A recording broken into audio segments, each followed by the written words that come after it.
안녕하세요. 오픈 세미나 발표를 맡은 고려대학교 DNQA 연구실 이지윤입니다. 오늘 제가 소개드릴 내용은 딥러닝 구조에 적용할 수 있는 Uncertainty Quantification, 즉 불확실성 정량화 방법론입니다. 세미나 시작에 앞서서 간단히 제 소개드리도록 하겠습니다. 저는 지금 DNQA 연구실에서 박사과정으로 재학 중에 있고 관심 연구 분야로는 해석 가능한 딥러닝 아키텍처를 개발하는 것에 관심이 있고요.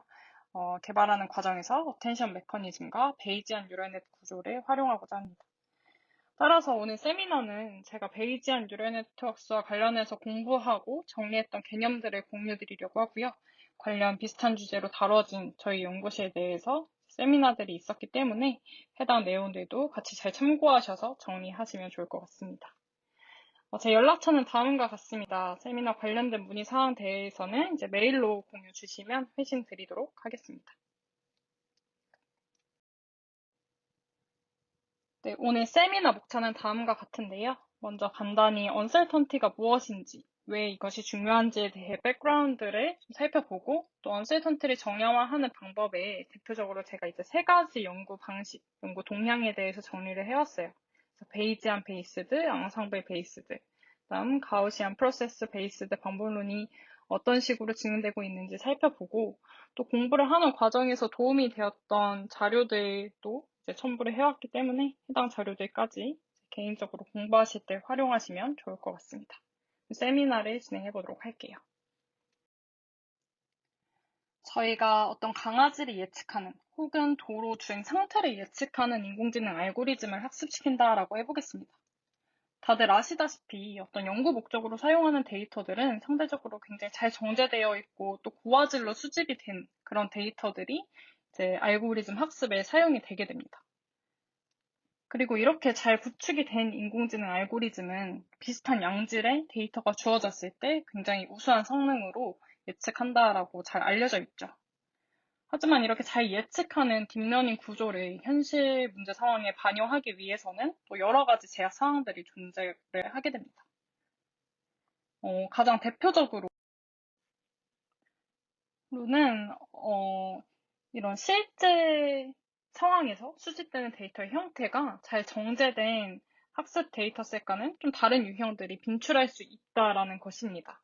예를 들면 강아지 같은 경우에도 다양한 각도, 다양한 옷을 입은 강아지들이 실제 상황에서는 예측의 대상으로 주어질 수도 있고, 또 도로 주행 같은 경우에도 빛 번짐이나 혹은 역광 등의 이슈로 수집이 된 그런 데이터셋들이 도로 주행 예측의 대상으로 주어지는 경우들도 생길 수 있습니다.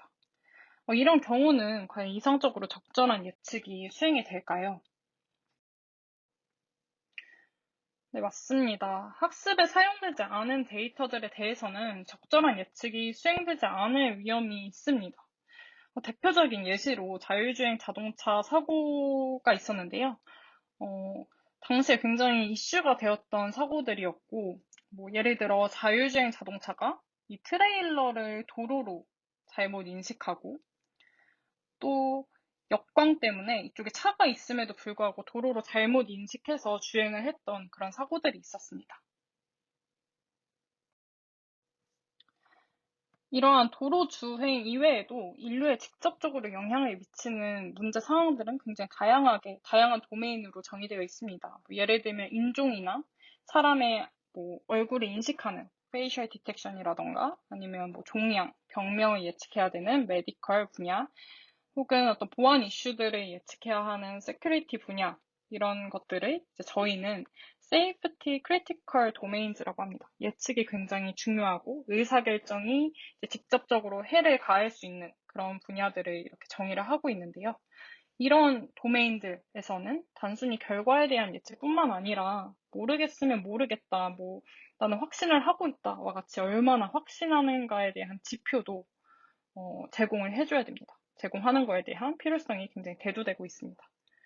저희는 이런 얼마나 확신하는가에 대한 지표를 불확실성, uncertainty라고 합니다. 그러면 어떤 식으로 불확실성을 정량화할 수 있을까요? 초기에는 이런 uncertainty를 예측 확률로 정량화해보자 라는 시도가 있었습니다. 예를 들어 강아지와 고양이, 이 투 클래스로 학습이 된 어떤 네트워크가 있다라고 해보겠습니다. 그런 경우에 이제 테스트 셋으로 어떤 강아지가 들어왔다고 해볼게요. 그러면 강아지에 대한 강아지 클래스로 예측할 수 있는 확률은 뭐 0.9로 도출이 됐다라고 했을 때 0.9니까 좀 상대적으로 높은 수치이지 않습니까? 그래서 뭐 certain하다, 나 확신하다라고 정량화를 해보겠습니다. 마찬가지로 고양이에 대해서도 어떤 고양이 데이터가 테스트셋으로 주어졌을 때 고양이에 대한 예측 확률값이 높은 것을 확인하고 이것을 불확실성의 지표에서 불확실하지 않아, 확실해 라는 지표로 활용해 보겠습니다. 앞서 말한 그 두 가지 케이스, 강아지와 고양이를 예측하는 문제에서는 예측 확률로 어떤 uncertainty로 정량화하는 접근법이 나름대로 좀 리즈너블해 보였어요.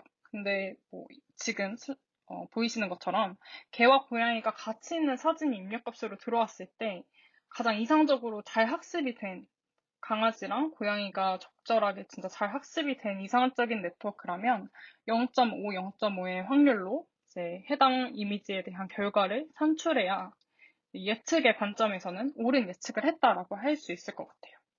근데 이런 경우에 예측 확률을 uncertainty의 지표로 사용을 하게 되면 uncertain하다라는 결과가 나오겠죠. 0.5기 때문에.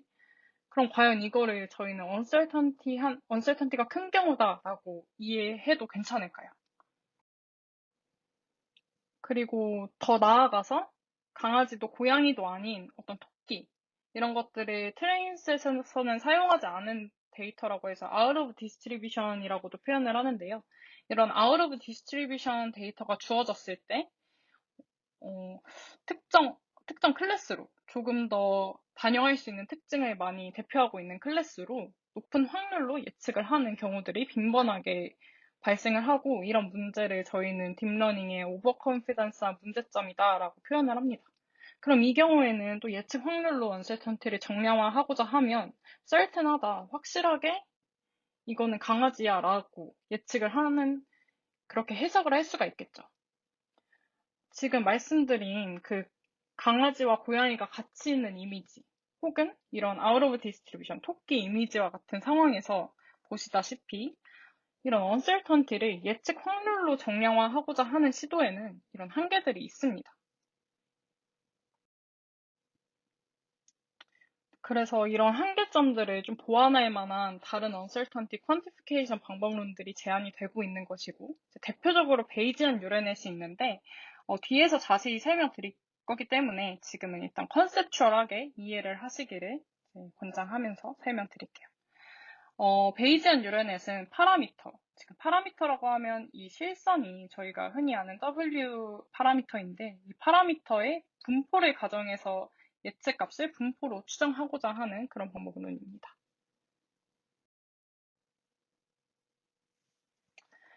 먼저 예시로 강아지 클래스의 관점에서 설명을 해보도록 하겠습니다. 지금 베이지안 유런의 구조에 대해서 정확히 설명드리진 않았지만 예측을 여러 번 할 수 있다라고 설명을 드려볼게요. 그래서 지금은 0.9로 도출이 되었지만 다시 한번 예측하면 뭐 0.4의 확률, 0.2의 확률, 뭐 다양한 확률들이 변경돼서 산출이 될 수 있고 그렇게 되면 다른 의미로 예측 값의 분포를 추정할 수 있다라는 의미로 해석할 수가 있습니다. 이렇게 파라미터의 분포를 가정함으로써 최종적으로 결과에 대해서도 어떤 분포를 추정하는 것과 동일한 결과를 산출할 수 있고 이렇게 분포를 추정한다는 것은 평균과 분산값을 구할 수 있다라는 의미예요. 물론 프라이어가 가우시안 디스트리뷰션이라는 가정하에 이렇게 평균과 분산값을 도출할 수 있고 이때 산출되는 분산을 uncertainty의 정보로 활용하고자 합니다. 계속 긴가민가한 어려운 데이터셋에 대해서는 예측 확률값이 계속해서 변동이 있을 거잖아요. 그렇기 때문에 이런 변동을 의미하는 분산값이 uncertainty의 재료가 된다라고 이해를 하시면 될 것 같아요. 그리고 결과의 형태는 단순 예측값뿐만 아니라 분산 정보를 활용한 이런 컨피던스 인터벌의 형태로도 제공이 가능하게 될 겁니다.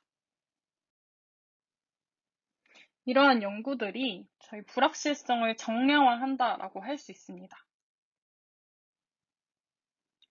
그럼 퀀티피케이션, 잘 정량화하자라는 부분 관점에서는 이제 분산 정보를 어떻게 도출할지, 그리고 분산 정보를 어떻게 요약할지에 따라서 연구들이 다양한 갈래로 수행이 되고 있습니다. 대표적으로 베이지안 기반의, 그다음 앙상블 기반, 가우시안 프로세스 기반의 연구들이 분산 정보를 어떤 식으로 도출하고 요약하느냐에 따라서 좀 갈래가 다르다고 할 수 있습니다.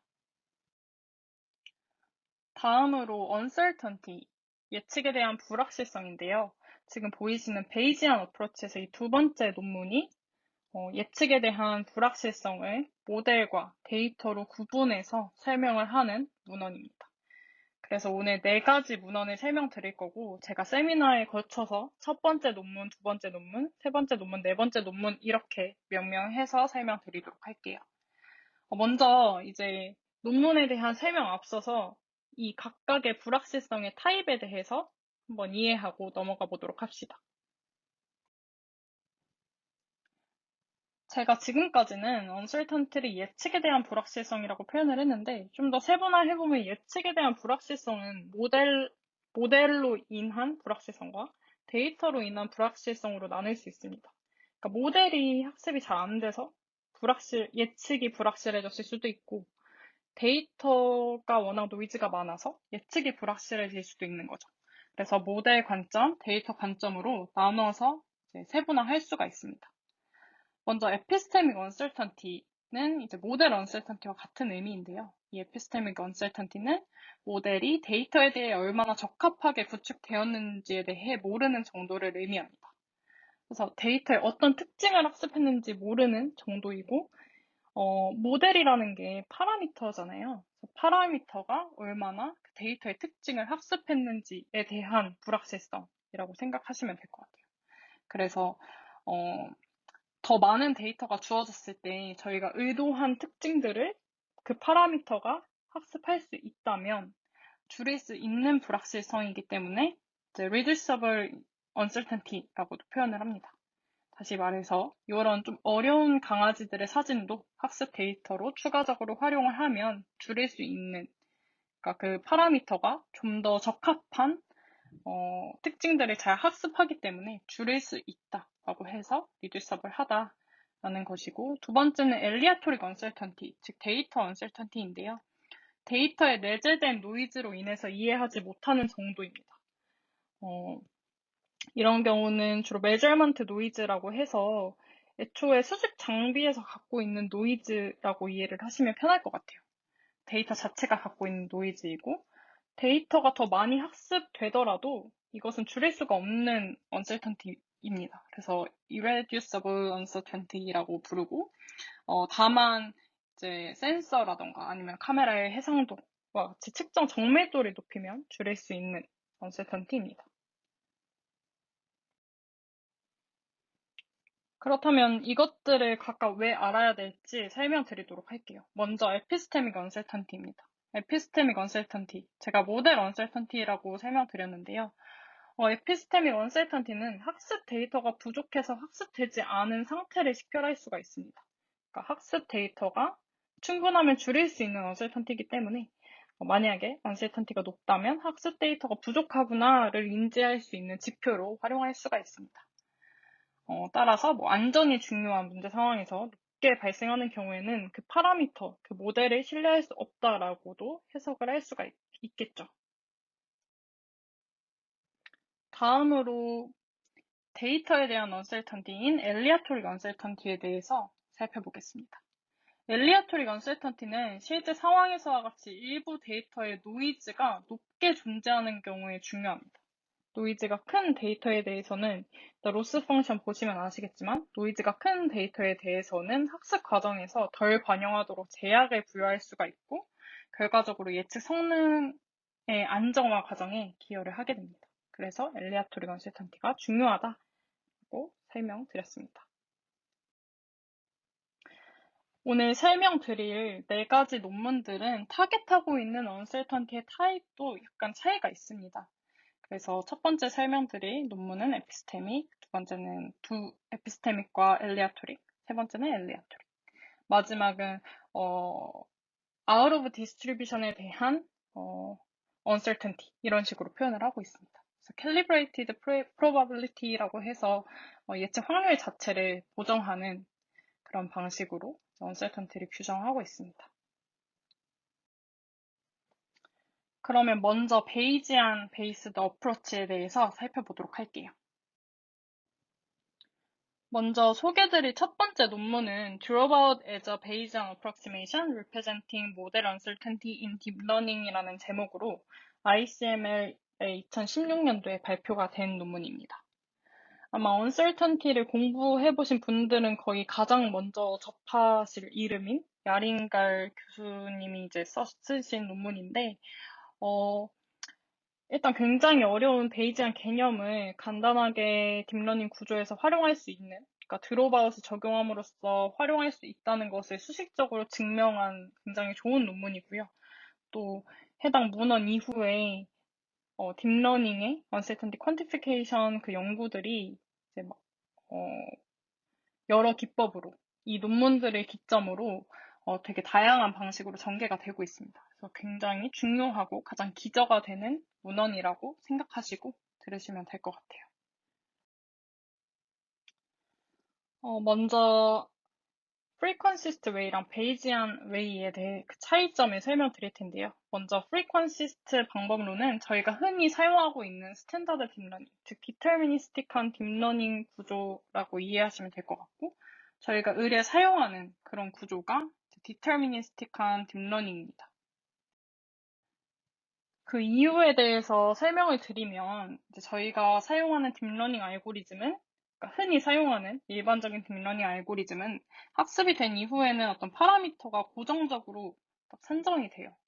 그렇기 때문에 이 W 값, 그 파라미터 값이 딱 도출이 되게 되고, 그렇게 되면 지금 예시로 H1을 연산하는 수치를 예시로 들었는데, H1에 대해서 다음과 같이 연산을 할 수가 있고,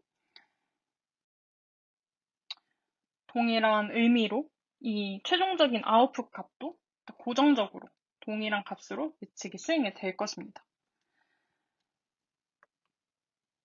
이렇게 여러 번 수행을 해본다라고 해볼게요. 먼저 첫 번째 예측을 수행했을 때, 예를 들어 예측값이 48이 도출이 되었다고 했을 때, 같은 입력값에 같은 고정적인 파라미터이기 때문에 연산을 하더라도 두 번 시행해도, 세 번 시행해도 데이터 셋도, 파라미터도 변하지 않기 때문에 모두 다 같은 결과값을 도출하게 될 것입니다.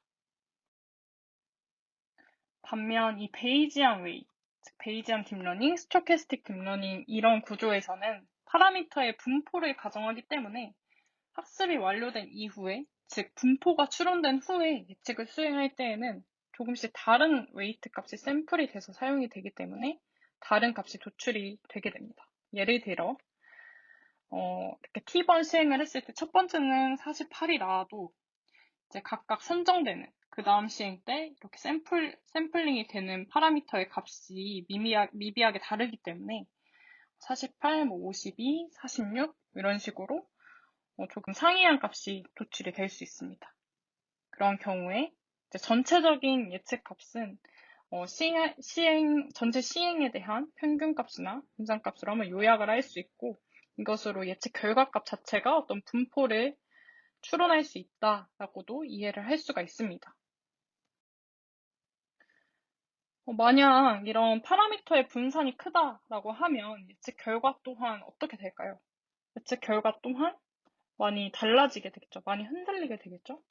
59, 46 이런 식으로 해서 분산 값이 더 커지는 형태로 이제 결과값이 출력이 될 것입니다. 자, 그렇다면 여기에서 생길 수 있는 질문이 이 파라미터의 분포를 어떤 식으로 추정할 수 있을까? 이것에 대해서 설명드리도록 할게요. 파라미터의 분포를 추정하기 위해서는 저희 이 포스테리어를 알아야 합니다. 포스테리어를 도출해야 되는데 이 과정에서 W 값, 이 웨이트 값이 굉장히 고차원이기 때문에 저희가 수리적으로 이 에비던스를 연산할 수가 없습니다. 이 적분을 너무 고차원이기 때문에 이 적분을 수행할 수가 없어서 이 에비던스를 구할 수가 없고, 그렇기 때문에 포스테리어를 저희는 구하고 싶은데 에비던스를 구할 수가 없기 때문에 포스테리어도 도출하는 것이 이제 쉽지가 않습니다. 따라서 일반적으로 많이 쓰이는 기법인데, 이제 쉽게 연산이 가능한 임의의 분포, 베리에이셔널 디스트리뷰션을 포스테리어가 따른다라고 가정을 하고, 이를 포스테리어와 비슷하게, 그러니까 베리에이셔널 디스트리뷰션을 포스테리어와 비슷하게 근사시키도록 합니다. 이때 근사를 시키기 위한 방법론으로 베리에이셔널 인퍼런스를 사용을 하게 되고요. 약자로는 VI로도 많이 표기를 합니다. 베리에이셔널 인퍼런스 방법을 사용하고, 이것은 두 확률 분포의 차이를 계산할 수 있는 KL 다이버전스를 활용해서 분포의 차이가 가장 적어지도록 최적화된 파라미터, 그러니까 베리에이션의 디스트리뷰션을 구하는 것을 목표로 합니다. 그래서 베리에이션의 디스트리뷰션이랑 포스테리어의 분포가 가장 유사할 거라 믿는 베리에이션의 디스트리뷰션을 구하는 것이 목표인 그런 식으로 이제 추론을 하게 됩니다. 결론적으로 제안 논문에서 이 첫 번째 논문에서는 이 베리에이셔널 인퍼런스의 과정이 각각 레이어에 MC 드롭아웃을 적용시키고 로스 펑션 웨이트에 L2 레귤러라이제이션을 적용시키는 것과 동일하다라는 것을 이제 수식적으로 증명을 하고 있습니다. 보이시는 것처럼 수식적으로 이제 KL 다이버전스 이 베리에이션 인퍼런스 텀이 쭉 되어서 전체 레이어에 드롭아웃 MC 드롭아웃을 걸고 그다음에 L2 레귤러라이제이션 텀을 정규화를 수행하는 것이 이제 동일하다라는 것이 수식적으로 해당 논문에서 정리가 되어 있고 또 여기 하기의 레퍼런스에서도 잘 설명이 되어 있습니다. 시간 관계상 디테일한 부분은 어펜딕스에 넣어두었으니까 세미나 이후에 해당 부분 참고하시면 좋을 것 같아요. 자, 그럼 여기서 MC 드롭아웃이 뭔지 설명을 드리도록 하겠습니다. 먼저 드롭아웃은 모두 다 아실 것 같지만 설명을 드려보면 학습 데이터에 대한 오버피팅을 방지하기 위해 이제 다양한 정교화 방법론들이 있죠. 어그멘테이션이나 드롭아웃이나 뭐 페널티 텀을 추가하거나 다양한 방법이 있는데 그중에 대표적인 하나의 방법론이고 일단 방식은 배치마다 무작위로 이 노드의 연결을 끊습니다. 노드 이런 그림 많이 보셨죠? 드롭아웃에서 노드가 이렇게 지워진 그런 그림. 근데 이게 수식적으로는 이 노드와 연결된 파라미터 W들이 다 0으로 할당이 되는 방식으로 워킹을 하게 되고요. 그때 이제 남을 비율과 이제 제거할 비율들 P1-P 이 확률들을 정의해줘야 됩니다. 저희가 흔히 하는 이 1-P가 코딩할 때 드롭아웃 레이시오로 이제 적용하는 하이퍼 파라미터가 되겠죠. 그래서 이런 적용할 비율은 사용자가 정의해서 활용을 하게 됩니다. 그리고 트레이닝을 할 때와 테스팅을 할 때 이제 작동하는 방식이 달라서 이 부분에 대해서도 잘 이해를 하셔야 되는데요. 먼저 트레이닝을 할 때는 앞서 설명드린 것처럼 이제 이렇게 노드를 제거하게 됩니다. 배치마다 랜덤하게 제거하게 되는데 테스팅 페이지에서는 모든 파라미터들을 다 사용을 합니다. 그리고 이 모든 파라미터에 저희가 남기고자 하는 이 P라는 확률 값들을 곱해서 최종적인 예측을 수행하게 됩니다. 이렇게 하는 이유는 결과가 고정적으로 디터미니스틱하게 산출이 되어야 되기 때문에 이런 식으로 작동을 해서 테스팅 단계에서는 노드를 랜덤하게 셀렉하는 게 아니라 전체 파라미터에 남는 남길 노드에 대한 비율을 곱해줌으로써 예측을 수행한다. 그리고 예측을 여러 번 수행하더라도 동일한 결과값이 도출이 된다라는 것이 드롭아웃의 메커니즘입니다. 그렇다면 논문에서 주장하는 MC 드롭아웃, 몬테카를로 드롭아웃 같은 경우에는 굉장히 쉬워요. 일반적인 드롭아웃의 트레이닝 페이지가 테스팅 페이지에서도 동일하게 메커니즘이 작동된다라고 이해하시면 되는데요. 추론 단계, 인퍼런스나 테스트 단계에서도 이렇게 노드들이 꺼지도록 모델링을 하게 됩니다. 그렇게 되면 매번 추론할 때마다 이 꺼지는 노드가 서로 상이하기 때문에 예측 결과값이 살짝살짝 다를 거예요. 그렇게 결과가 확률적으로 도출이 되도록 만들어줍니다. 지금은 t가 1일 때 첫 번째 시행에서는 다음과 같이 G1에 대한 노드가 꺼져서 Y1에 대한 결과가 다음과 같이 도출이 되고, 다음으로 두 번째 시행일 때 다른 노드가 꺼져서 다른 결과가 도출이 되고, 마찬가지로 세 번째 시행에서도 다른 결과값이 도출되고, 그렇게 되면 이렇게 t번 시행했을 때마다 결과값이 살짝살짝 다른 결과가 도출이 되고 결과가 이제 확률적으로 모델링이 가능하게 됩니다. 저희가 이렇게 T번 테스팅을 한다라는 것을 논문에서는 스토캐스틱 포워드 패스라고 표현을 해요. 그래서 T번에 스토캐스틱 포워드 패스를 거친 뒤에 결과적으로 예측값 하나를 요약해서 알려줘야 되잖아요. 그래서 최종적인 예측값은 이렇게 여러 번 시행한 값들의 평균값을 최종 예측값으로 사용을 하고, 또 uncertainty 값은 이 최종적으로 예측된 값들의 분산값으로 정의해서 활용을 하게 됩니다. 그리고 이 첫 번째 논문에서 정의한 uncertainty는 epistemic uncertainty라고 이해를 하시면 됩니다. 이런 방식으로 첫 번째 논문은 드롭아웃을 베이지안 뉴럴넷이라는 것에 도입시키고, 굉장히 간단한 방법이죠. 이게 이론적인 것보다 실제로 코드로 구현할 때에는 굉장히 간단합니다. 이렇게 드롭아웃을 테스팅 단계에서도 걸어주고, 파라미터의 L2 레귤러라이제이션 텀만 추가해주면 되기 때문에 간단하게 베이지안 뉴럴넷을 구축할 수 있도록 제안한 논문입니다. 네, 그럼 베이지안 베이스드 어프로치의 두 번째 논문에 대해서 설명드리도록 하겠습니다. 두 번째 논문은 What Uncertainties Do We Need in Bayesian Deep Learning for Computer Vision? 이라는 제목으로 닙스에 2017년도에 발표가 되었고요.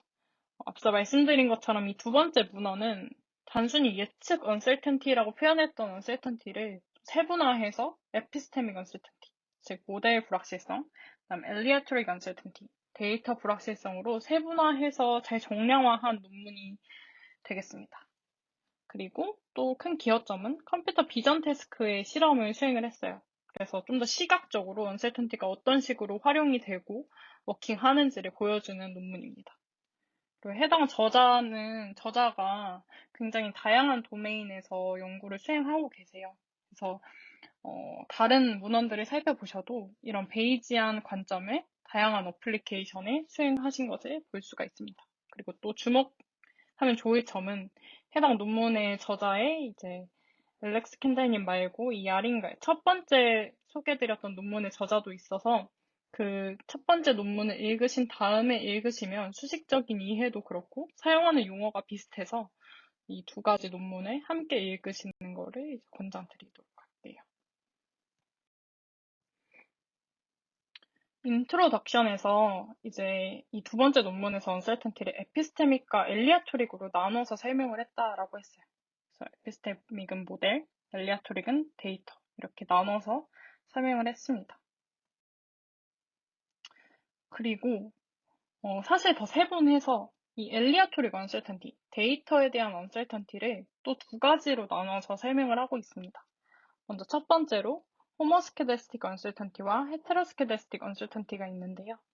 호모스케데스틱 언설턴티는 서로 다른 입력값에 대해서도 동일한 상수값을 지니는 measurement noise 같이 그런 값이 이제 homoscedastic uncertainty이고, heteroscedastic uncertainty는 서로 다른 입력값에 대해서 다른 값을 지니는 input dependent한 uncertainty로 적절하게 정량화되는 경우에는 아웃라이어의 지표로 활용을 할 수가 있습니다.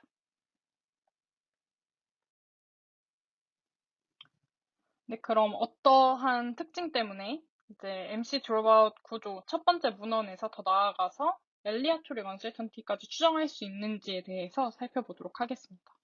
먼저 첫 번째 문헌에서는 아웃풋 노드가 하나였고 이 하나의 값을 잘 요약해서 에피스테믹 언설턴티를 도출했었어요. 이 값의 분산값으로. 그리고 이제 엘리아토리 언설턴티도 추정하기 위해서 두 번째 논문에서는 이 엘리아토리 언설턴티를 위한 아웃풋 노드를 하나 추가해 줍니다.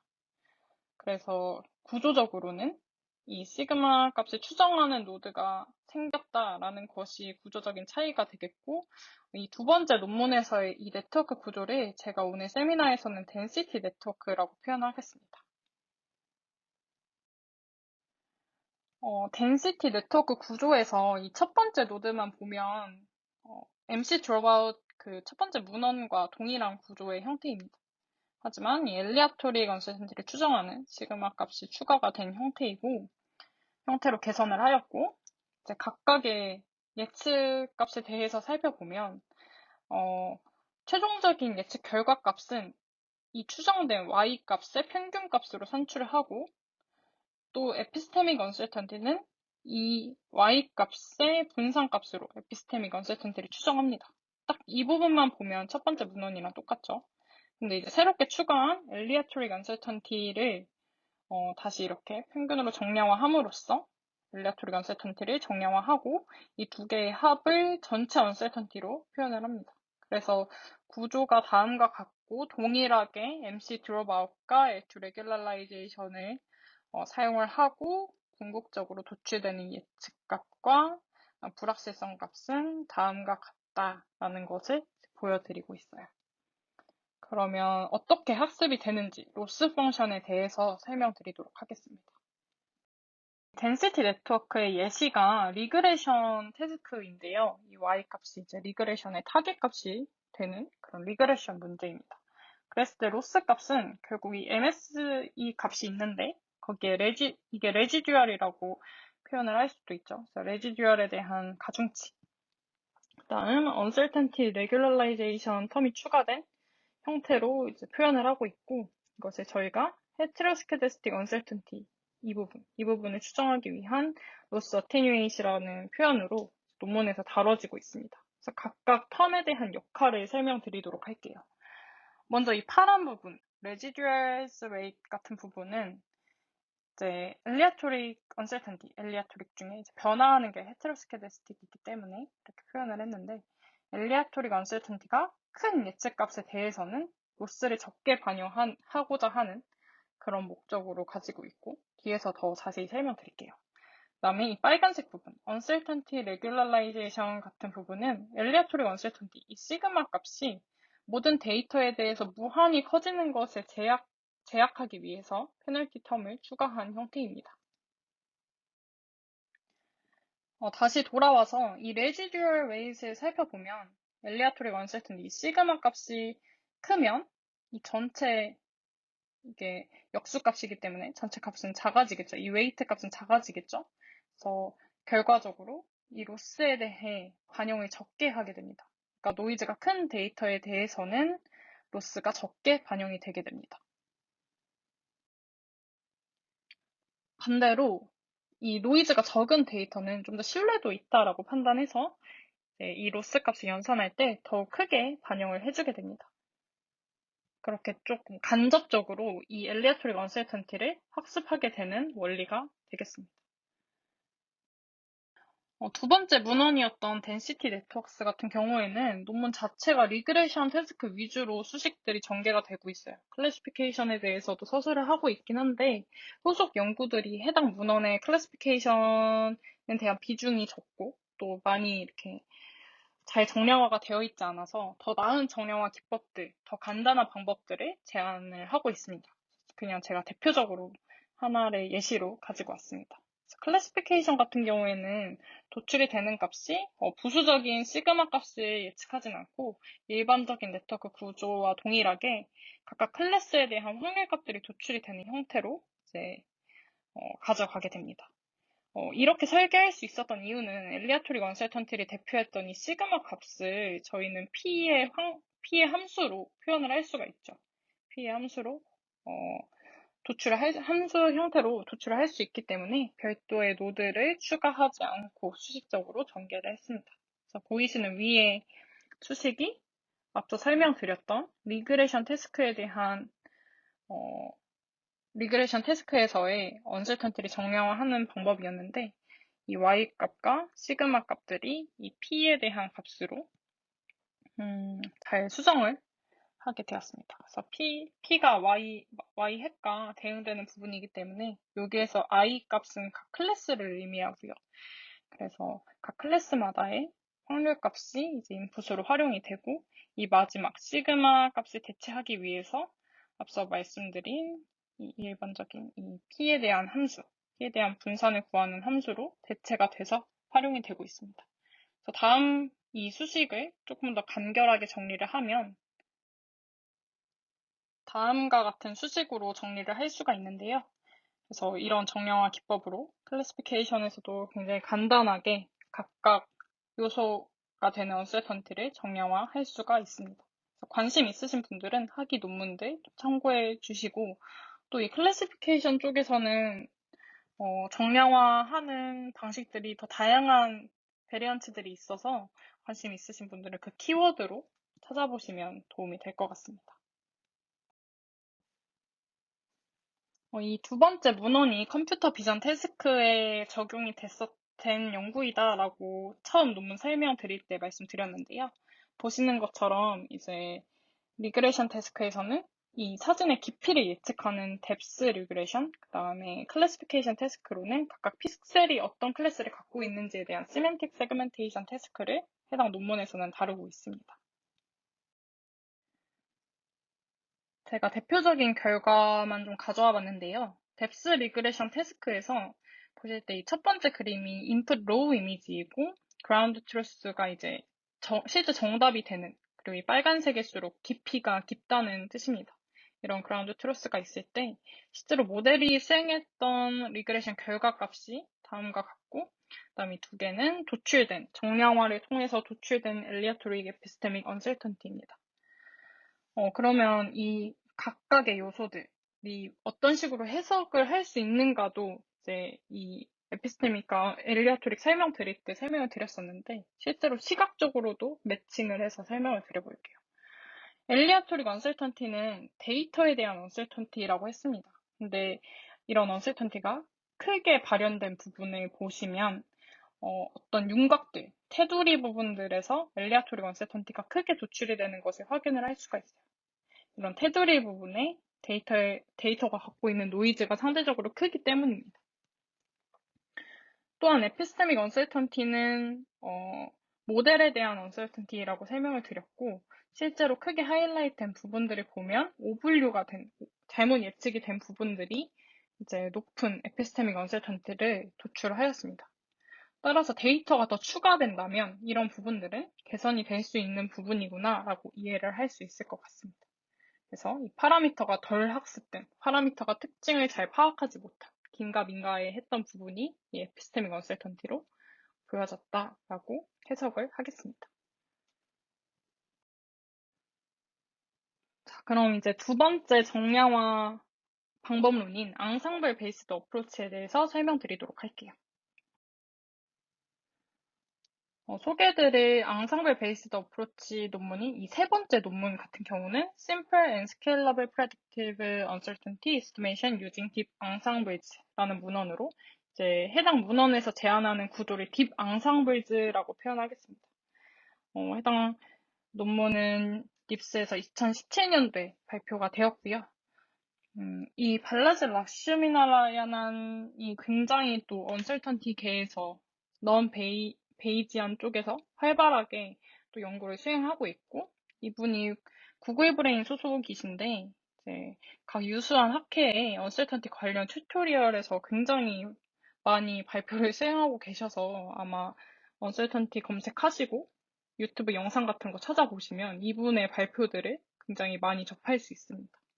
그래서 활발하게 연구를 수행하고 계신 분이고요. 일단 해당 논문은 베이지안 어프로치에 대한 단점을 언급하면서 시작을 합니다. 기존의 베이지안 뉴럴넷 같은 경우에는 모델의 구조가 한정적이고 개선량이 많다라고 표현을 하는데요.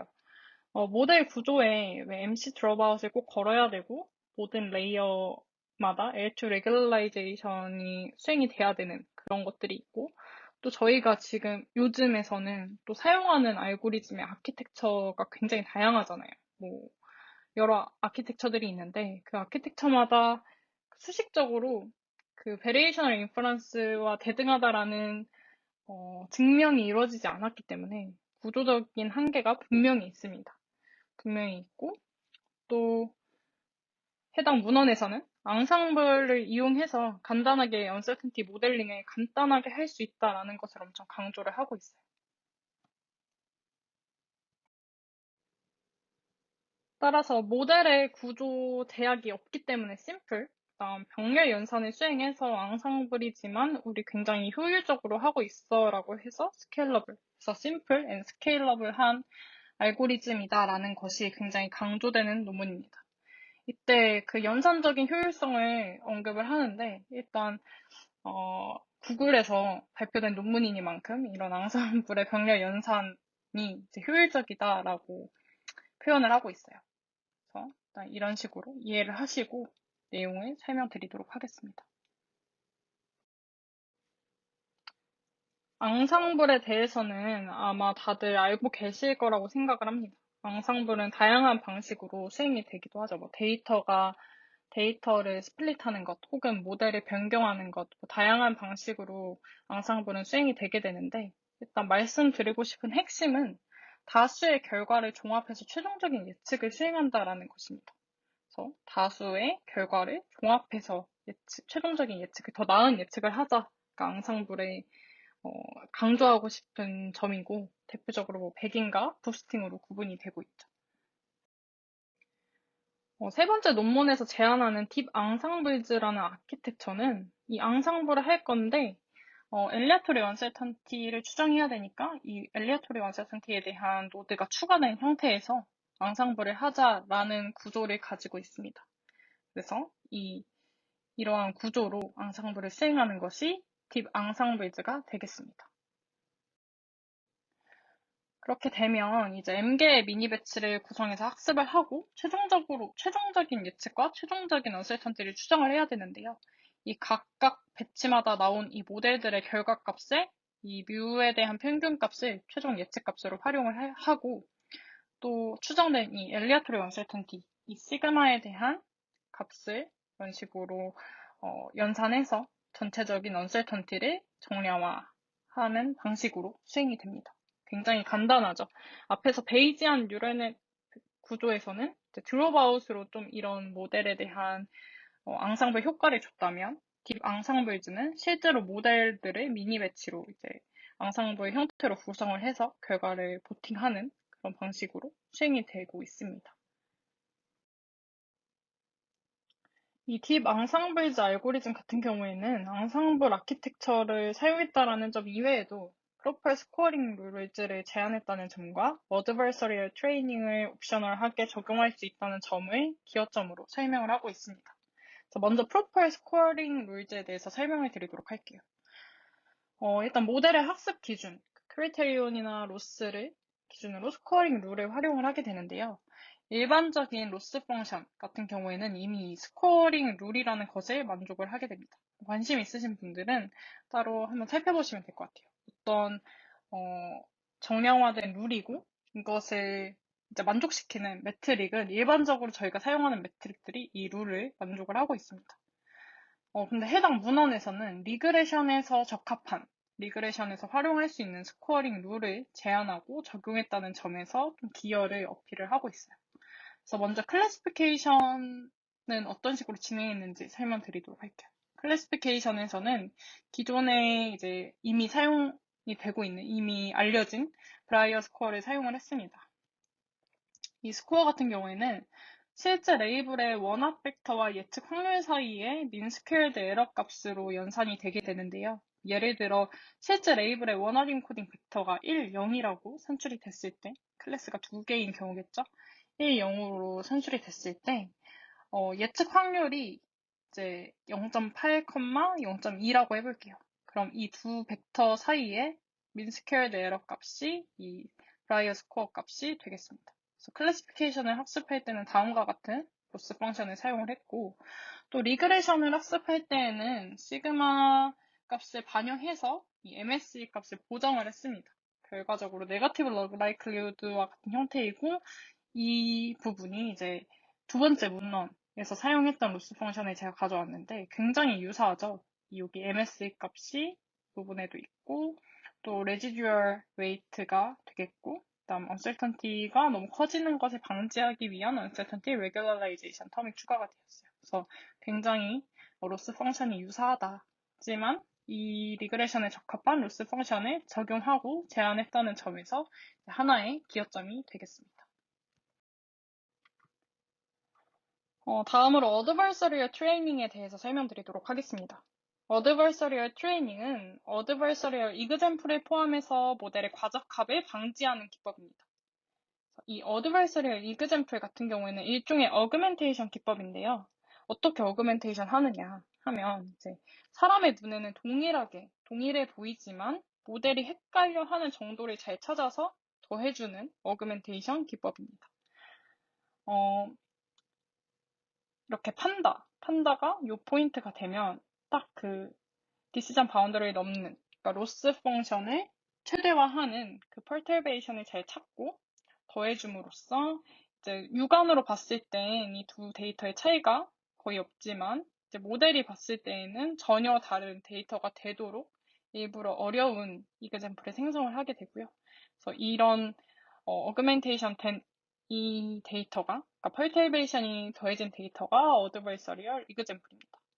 이런 애들을 포함해서 모델의 과적합을 방지하는 것이 어드버서리얼 트레이닝이라고 했는데요. 다음과 같이 이런 어드버서리얼 이그젠플까지 학습에 활용을 하게 되면 디시전 바운더리가 보정이 됨으로써 모델의 과적합을 방지할 수 있는 그런 개념입니다.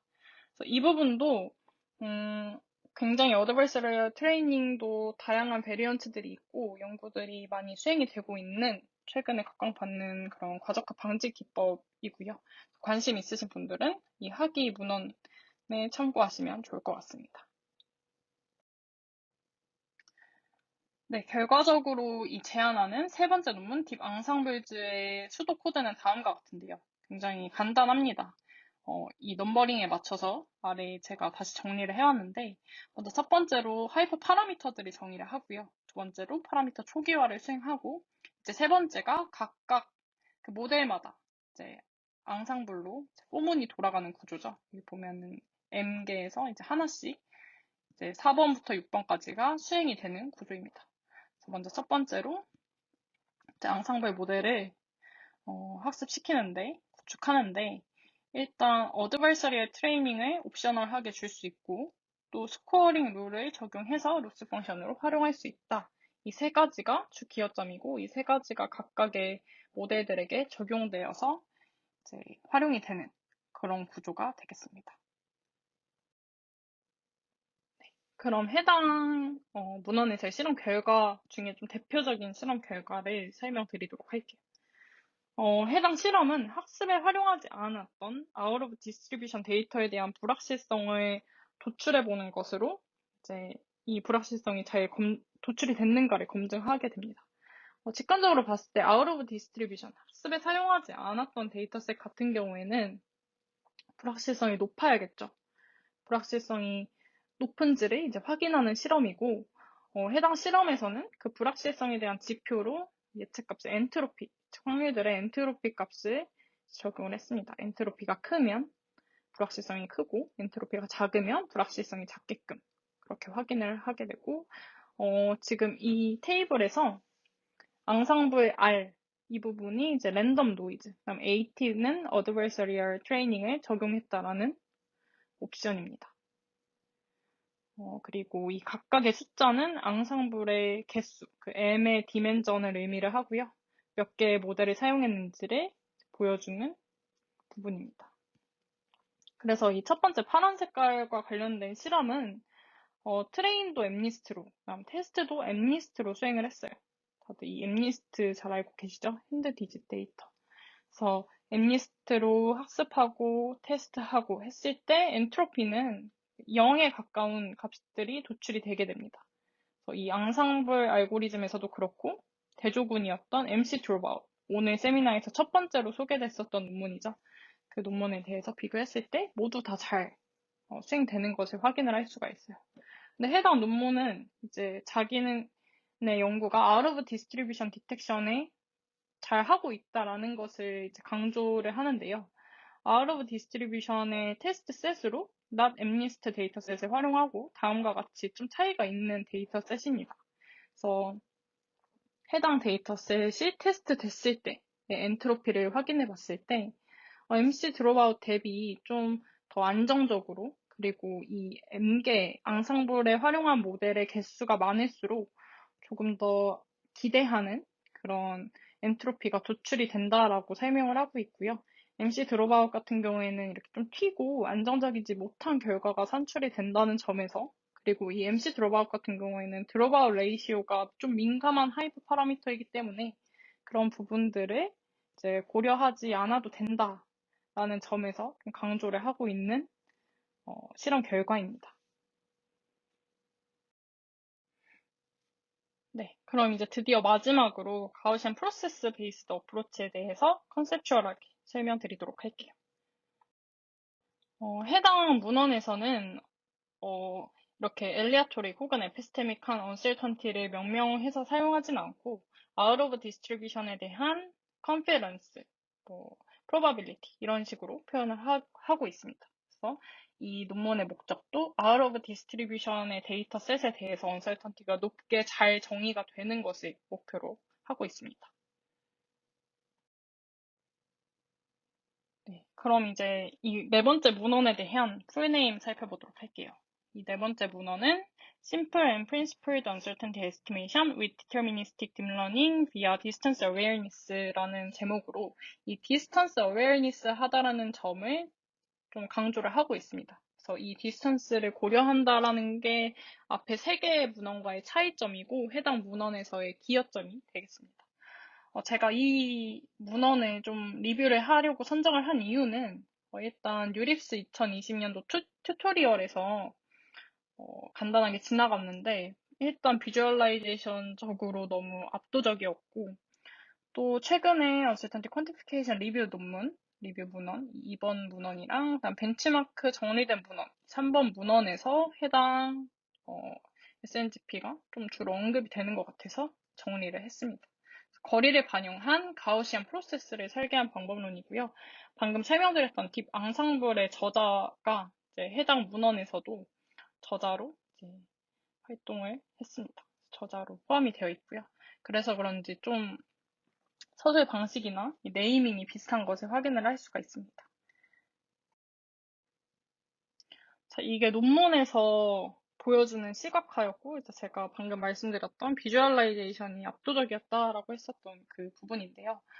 불확실성 정량화 도메인에서 이제 베이지안 어프로치였던 이 MC 드롭아웃 첫 번째 논문이죠. 그다음 앙상블 어프로치였던 딥 앙상블 오늘 세 번째 소개한 논문이죠. 첫 번째와 세 번째 문헌들이 대표적으로 벤치마크로 이렇게 연구들이 수행이 되고 있어요. 비교군으로 진행이 되고 있습니다.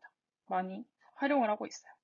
하지만 해당 방법론들이 이 out of distribution, 빨간색 포인트들이 이제 학습에 사용하지 않았던 out of distribution 데이터셋인데, out of distribution에 대한 uncertainty가 낮게 나오는 문제가 있습니다. 낮다라는 것은 이제 확신한다라는 것인데, 저희는 이제 out of distribution에 대한 불확실성은 크게 정량화되는 것이 좋다라고 생각을 하지 않습니까?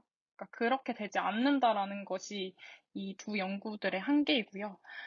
왜 그럴까라고 생각을 했을 때 이 기존의 두 방식은 적어도 1번과 3번 논문에서는 언서턴티를 규정하는 방식이 예측값의 기반으로 도출이 되기 때문에 디시전 바운더리를 근방으로 언서턴티가 정의가 되게 됩니다. 그래서 그 드롭아웃을 걸 때마다 달랐던 구간들이 이렇게 나오고 앙상블을 할 때마다 달랐던 분포가 디시전 바운더리를 중심으로 언서턴티가 높은 구역. 지금 언서턴티가 높은 게 노란색, 언서턴티가 낮은 게 남색인데요. 그래서 디시전 바운더리를 근방으로 이렇게 언서턴티가 높은 것을 확인을 할 수가 있습니다. 그리고 좀 이상적이다라고 생각한 게 가우시안 프로세스에 대한 결과값이죠. 가우시안 프로세스, 네, 맞습니다. 굉장히 이상적이고, 저희가 가장 지금 이 비주얼라이제이션적으로도 가장 나은 알고리즘이다라고 표현을 하고 있어요. 하지만 지금은 2차원짜리 작은 데이터셋이잖아요. 현실 문제를 풀기에는 이제 연산량이 매우 크기 때문에 제약이 있어서 활용할 수가 없고, 다양한 방식으로 이 가우시안 프로세스를 어프록시메이션 하는 연구들이 수행이 되고 있습니다. 일반적으로 이 가우시안 프로세스 GP라고 표현을 할게요. GP를 사용할 때에는 전체 로우 데이터를 인풋으로 활용하는 것이 아니라 어떤 차원 축소된 값이 입력에 활용되는 구조로 이제 적용이 돼야 합니다. 그러니까 연산량이 매우 크기 때문에. 그렇기 때문에 일반적으로는 차원 축소된 값을 활용을 하고요.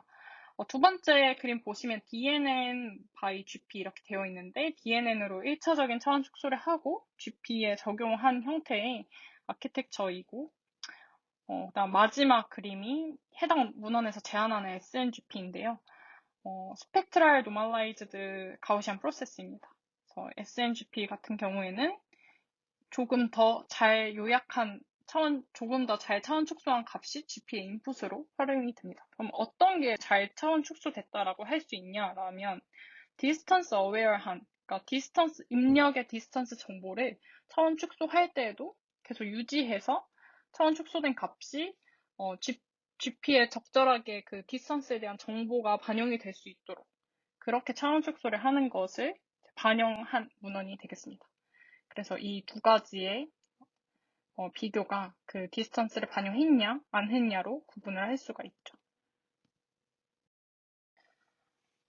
따라서 기존의 구조가 이 DNN 구조가 input, hidden layer, 그다음 축약된 feature extracted 된 값과 그다음 dense layer를 통해서 아웃풋으로 도출되는 이러한 형태로 구성이 됐다라고 했을 때, 이 dense layer 부분을 일단 가우시안 프로세스 GP로 대체를 해주고요.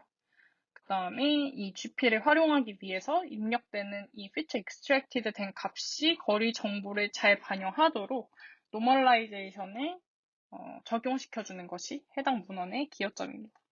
그래서 그냥 히든 레이어가 아니라 스펙트럴 노멀라이즈드 히든 레이어를 사용함으로써 이 디스턴스 정보를 유지한다. 히든 정보의 이 거리 정보를 잘 매핑한다라는 부분이 해당 논문에서 표현하고 있는 기여점입니다. 일단 이 논문을 이론적으로 잘 이해하기 위해서는 굉장히 많은 백그라운드 지식을 요구를 하는데요. 일단 GP를 이해하는 것만으로도 굉장히 큰 수식적인 배경이 이제 뒷받침돼야 되고, 또 여러 좋은 강의들이 이제 최근에는 많이 생겼더라고요. 그런 강의들을 좀 보시면서 먼저 선행적으로 공부를 하시고 해당 문헌을 이론적으로 이해를 하시는 것을 권장드립니다. 그렇지만 그나마 좀 또 좋은 점은, 그러니까 좋았던 점, 공부를 하면서 좋았던 점은 수식적인 이해하는 것도 이제 또 나름의 의미가 있고 중요하다라고 생각을 하고, 임플멘테이션 관점에서 이제 코드 구현이 굉장히 간결하고 쉽게 잘 되어 있어요. 그래서 임플멘테이션 관점에서도 살펴보시면 이해가 더 빠르실 수 있을 거라고 생각하거든요. 그래서 이 알고리즘, 아키텍처에 관심 있으신 분들은 이 해당 코드 소스 그냥 검색하신 다음에 텐서플로우로 임플멘테이션 되어 있어서 그 부분 확인하시면서 따라 해보시면 좋을 것 같습니다. 굉장히 잘 되어 있어서 이 코드를 강추드리고 싶어요. 다음은 SNGP의 결과인데요. 해당 문헌은 일단 이미지와 NLP 두 가지 도메인에 적용을 했고, 또 이미지에는 이제 C410 데이터의 와이드 레즈넷 구조를 사용했고, 또 인텐트라고 해서 챗봇의 의도, 발화자의 의도를 예측하는 그 NLP 태스크에서 버트 구조를 활용해서 적용을 했습니다. 이런 의미는 이제 구조적인 제약에서도 조금 어플리커블 하다라는 것을 설명을 하고 있고요. 다음 accuracy, EC, 로스, NLL 지표에서 기존의 소타 방법론인 딥 앙상블즈, 오늘 세 번째로 설명했던 그 딥 앙상블즈와 유사한 수준으로 성능이 도출이 됐고, 특히나 아웃 오브 디스트리뷰션을 탐색하는 그 성능 측면에서는 더 좋았다라는 것을 설명하고 있고요. 가장 중요한 이 레이텐시, 연산 효율적 관점에서 이제 기존의 소타 문헌 딥앙상블즈 대비 훨씬 효율적이다라는 것을 설명을 하고 있습니다.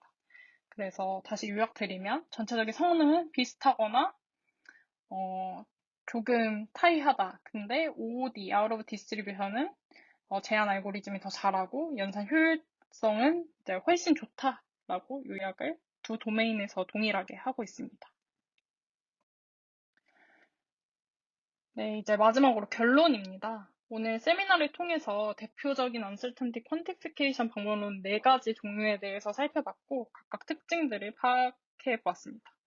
그래서 오늘은 4가지 문헌의 어떤 유기성을 설명드리고 싶어서 디테일을 하기보다는 이제 그 흐름에 맞춰서 설명을 드리고 싶었고 각각 이제 논문을 직접 읽어보시면 배경이 되는 지식을 굉장히 많이 필요로 하고 있습니다. 그래서 이해를 하기 위해서는 여러 다른 공부들이 필수적으로 선행돼야 된다라고 말씀을 드리고 싶고, 또 이제 3, 4년 전까지만 해도 이 uncertainty라는 것을 잘 정의하고 통일시키고 또 그 에피스테믹이나 엘리아토릭처럼 그 세분화를 하는 과정에 조금 더 초점이 맞춰졌다면 최근에는 로버스트니스, 캘리브레이션, 아웃 오브 디스트리뷰션 같은 키워드랑 좀 연계가 돼서 예측 확률 자체를 좀 잘 정의하자라는 흐름으로 연구들이 좀 진행이 되고 있는 것 같았어요.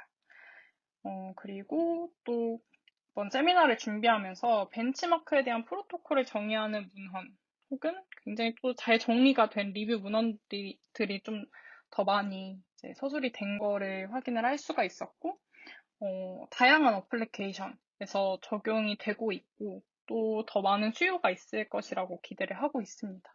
이런 불확실성이라는 정보가 실제로 적용하는 태스크에서는 더군다나 그런 세이프티 관련된 도메인에서는 이제 좀 더 필수적으로 요구되는 정보가 아닐까라는 기대를 갖고 세미나를 준비해 보았습니다. 다음으로 좀 준비하면서 정말 도움이 많이 되었던 자료들에 대한 링크들인데요. 일단 립스에서 거의 매년 그 언설턴티 관련된 튜토리얼들이 열리고 각각 자료들이 잘 정리가 되어 있고 접근이 가능합니다. 그래서 해당 문헌들을 좀 살펴보시면 큰 흐름을 잡는데 도움이 될 거라고 생각을 합니다. 그리고 제가 느꼈던 점은 최근에는 이제 어느 정도 이 언설턴티라는 도메인을 통일시키기 위한 그런 통일이라 하면 실험적인 프로토콜이나 아니면 데이터셋, 코드, 임플멘테이션 이런 부분들을 통일시키기 위한 시도들이 좀 있다라고 생각을 했고 이런 GitHub 같은 곳에서 모든 알고리즘, 비교 알고리즘이 잘 정리된 그런 효과적인, 효율적인 사이트들도 추천을 드립니다. 네, 마지막으로 이제 금일 소개해드렸던 논문 이외에 좀 배경 지식을 쌓는데 도움이 되었던 자료들에 대한 레퍼런스입니다. 네, 오늘 준비한 세미나는 이상으로 마무리를 하고 또 해당 세미나 관련해서 질문 있으신 분들은 메일 통해서 문의 주시면 회신 드리도록 하겠습니다. 네, 세미나 시청해주셔서 감사합니다.